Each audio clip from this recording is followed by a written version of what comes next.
Hey, what's going on, everybody? Today is the 27th of January. We have a nice slate of games to look at here for NBA Fanduel and break those down for you. So, as normal, if you guys enjoyed the video, leave a like. We definitely do appreciate it. And also hit that subscribe button as well for more NBA Fanduel lineup advice videos. Haven't done videos in a couple days, still doing premium free, guys. If you guys want to come join premium, $6 for day pass, includes one cash lineup and one GPP lineup. We can do that for FanDuel or DraftKings for you guys. And if you guys want in on monthly, it's $30 per month per site as well.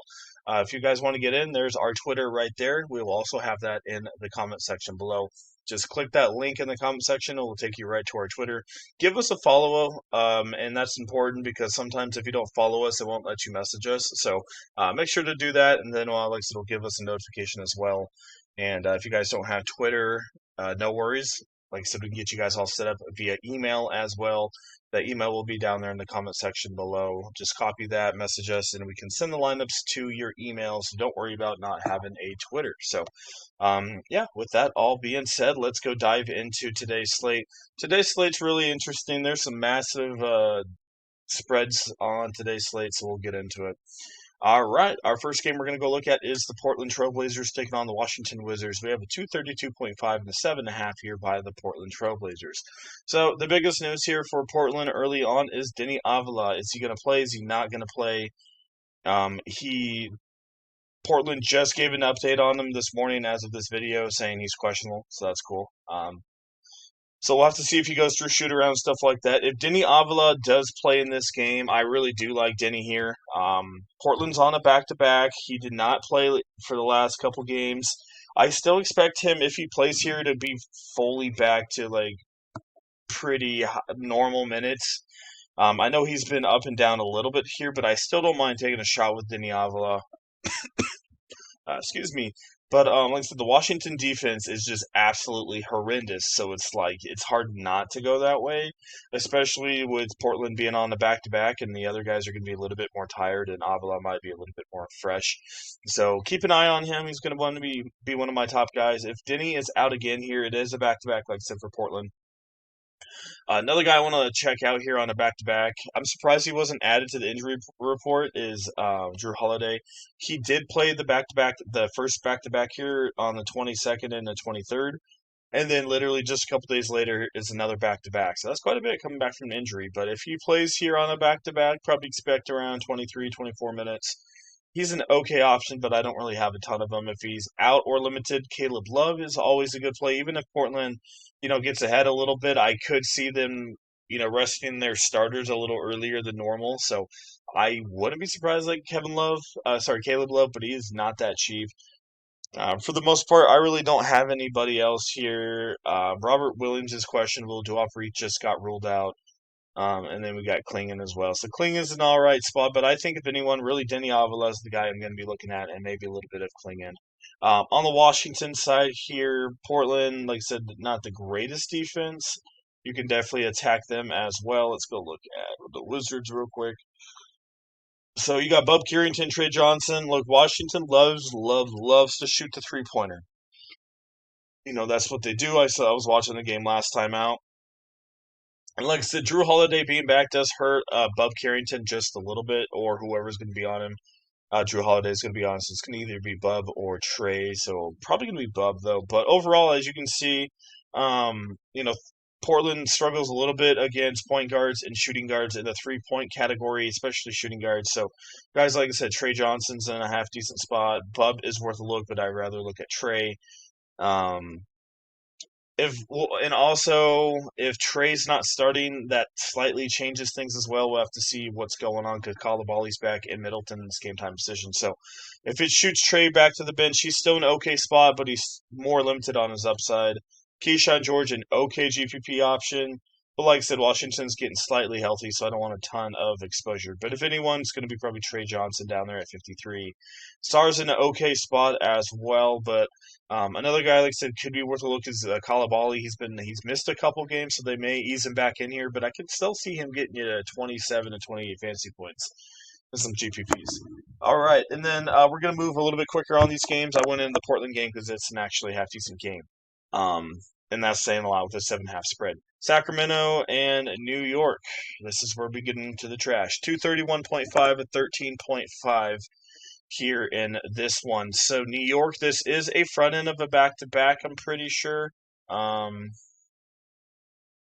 me go check it out. Yeah, so the Knicks do play tomorrow night in Toronto, so keep that in mind. It's a 13.5 spread.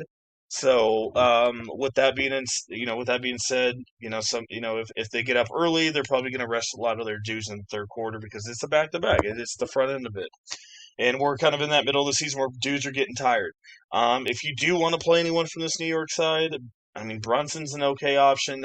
Sacramento really struggles against the shooting guard, so maybe if they get up, Miles McBride gets a little extra run off the bench and can go get you 34, 35 fantasy points, which I definitely could see that happening at very, very low ownership.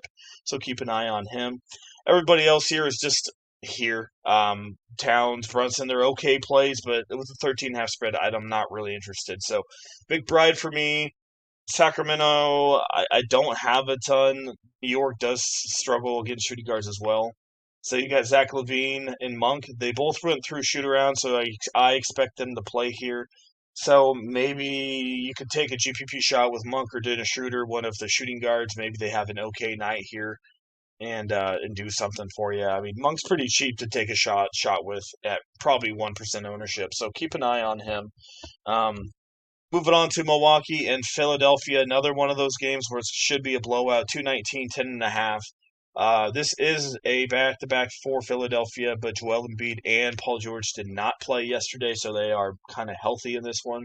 Paul George is still questionable, and I mean, it's a 219. I don't really have a ton. I mean, I could see Joel Embiid getting his fantasy points. I don't need this game. I don't need anyone really from it. I'm probably going to be skipping this one. So I didn't find anybody really that I care. Like I said, maybe Joel Embiid, but that's really it. Once again, another blowout. New Orleans and OKC.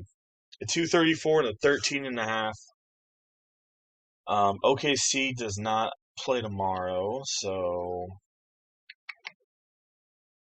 I'm not really interested in Shea. Should be a blowout. Cason Wallace is questionable. That's kind of big news.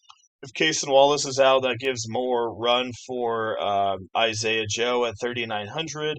Dort's going to be really popular because he popped off. Was it yesterday or the day before?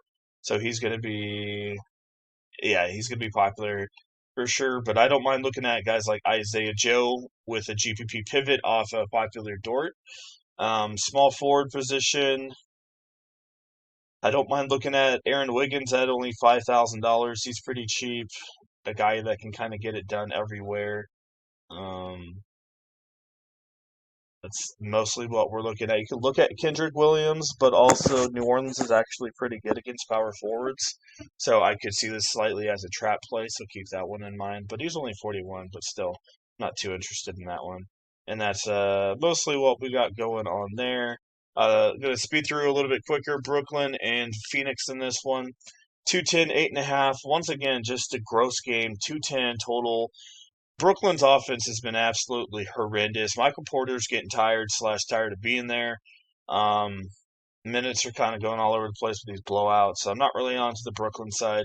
Phoenix side, Booker's going to be out again. Jalen Green is probably going to be out or limited.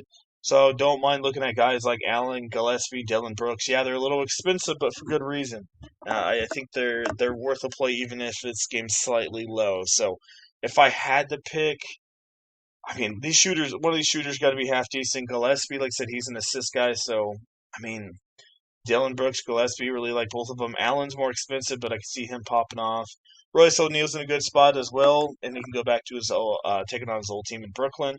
Don't mind looking at him. Danny Wolf, okay GPP play, but that's mostly it here in this one. Detroit and Denver, 216, 6.5. Aaron Gordon is out in this one. Nurk's obviously out again. I don't mind looking at Valanciunas in this one. Centers, Detroit's not bad at, but they do struggle a little bit at field goal percentage and rebounds, and that's kind of what Val does inside. So he's an okay option at 5,200. Not really too into the rest of these Denver guys. Maybe Watson. That's really it. One spot that Denver does kind of struggle is point guards. You can look at Kate Cunningham. This game should stay relatively close, so that's one guy that you can look at. Like I said, a lot of these guys are not in good spots. Last game of the night here is, but yeah, I don't really have a ton in that one. Maybe Jalen Duran, but not much. Clippers in Utah. We have a 234 highs total because Utah plays no defense and they're fast. And we have an 8.5 spread here by the Clippers. So no back to back, I don't think, for the Clippers tomorrow. And that is a key thing because of Kawhi Leonard. So it's at 8.5. This could go either way with that spread being 8.5 because I think it could be a little bit higher, but also the Clippers are technically not a good team on paper. So maybe that's why the spread's a little bit lower, even though they're one of the hottest teams in the NBA. So this it could go either way. We have to see what's going on with Kawhi. If Kawhi plays, it's just an okay option for these Clippers, right? Could be a blowout potential. Um, they didn't play yesterday, so they did have day off, but Kawhi's only been playing about 25 minutes, so keep that in mind after having a couple days off. So if this game's anywhere close to a blowout, dude's not going to play much. James Harden at 98. I think this is one guy that could probably get you your points if you want to, but he's going to be relatively popular. Um, and I think a lot of people are going to go to Isaiah Collier here, which I don't mind, but Walter Clayton's going to get just as many minutes as Collier. Collier sometimes has foul trouble as well, so Clayton at a lot cheaper price, at $1,100 cheaper, could get it done for you. I do like Collier still, don't get me wrong. And like I said, Clippers still struggle a little bit on the defense, so don't mind that. Like I said, Clippers still struggling 3-pointers to shooting guards and point guards. And they do give quite a bit of assists at 8.3, and that's kind of where Collier assists as well. So both those guys are in play.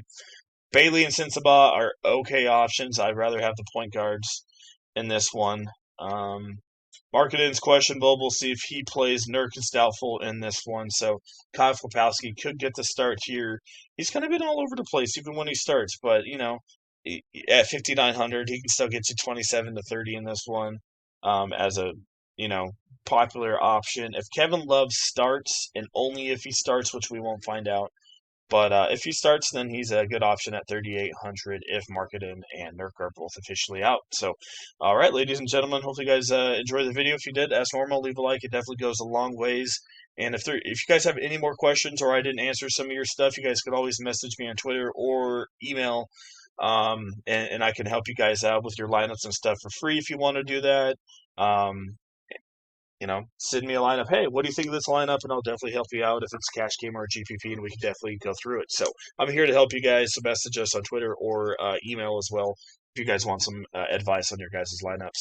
And also, like I said, if you guys want our premium lineup, $6 for a day pass, one GPP, and one cash lineup for Fanduel, and also we do that for DraftKings as well. If you guys want our monthly pass, it's $30. Sorry, yeah, it's going to be $30 per month. At the end of the season, that was going to we're gonna put it down to $25 once after the All-Star break, but that's still about 2.5, 3 weeks away. So, but if you, like I said, if you do get in on the $30 one today, then your payments going forward will be 25, so you won't miss out on the deal. So, but yeah, with that being said, would love to have you guys come join us. Twitter's down there below, and our email. Like I said, message us, get all set up. You don't need a Twitter to have lineups. We can send lineups through your email. So, once again, thanks for watching, everybody. I appreciate it. And like I said, if you have any questions, hit us up. All right. Hopefully, you guys have a good, profitable day, and we'll see you next one.